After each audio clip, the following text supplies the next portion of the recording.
Cette année, ça a été une année évidemment très importante pour les mousquetaires, hein, vous venez de le dire, année de transformation. On a 3 axes, la croissance, le discount, la dynamique humaine. On est au rendez-vous de nos 3 chantiers et évidemment ce qui aura marqué l'actualité sur cette année, c'est la croissance externe.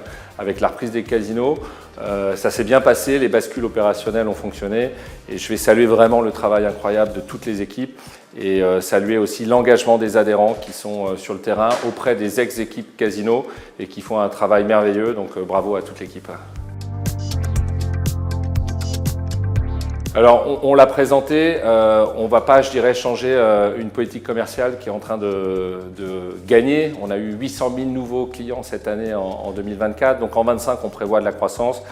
Et ça reposera par une Polco qui, en termes d'assortiment, va voir l'arrivée de 400 MDD premier prix, précisément 350 MDD, surtout sur le DPH et des innovations en alimentaire, 50 premiers prix parce qu'il y a une vraie attente évidemment de nos consommateurs, suppression de 400 références de marques nationales, mais vu la taille des assortiments de marques nationales, je dirais que c'est à la marge.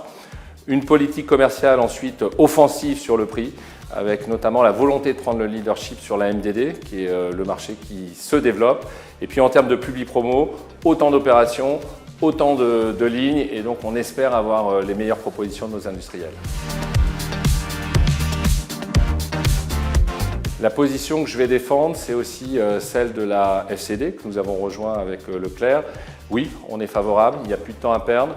On est favorable à 2 choses, transparence et directivité sur la partie alimentaire, c'est-à-dire on souhaiterait une négociation de premier rang entre industriels et agriculteurs, que ce prix-là soit communiqué non pas dans une option 3 totalement opaque, mais avec transparence de manière à sanctuariser le revenu des agriculteurs. Et puis sur la loi Egalim, il y a une chose, et je viens de le dire, qui à mon avis est un contresens, c'est de nous limiter à faire de la promo sur le DPH. Les volumes sont en train de chuter, si on pouvait réouvrir la loi et nous permettre de faire de la promotion au moins à 50%, ce serait une bonne chose pour les consommateurs. Il y a 2 hypothèses sur les prix, soit on est sur des tarifs qui sont raisonnables.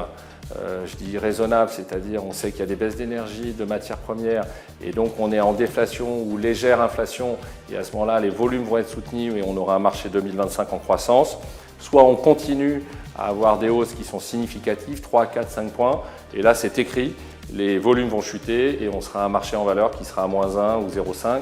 Ce n'est pas ce qu'on souhaite, donc on espère des tarifs raisonnables et surtout des super plans d'affaires pour faire de la croissance l'année prochaine.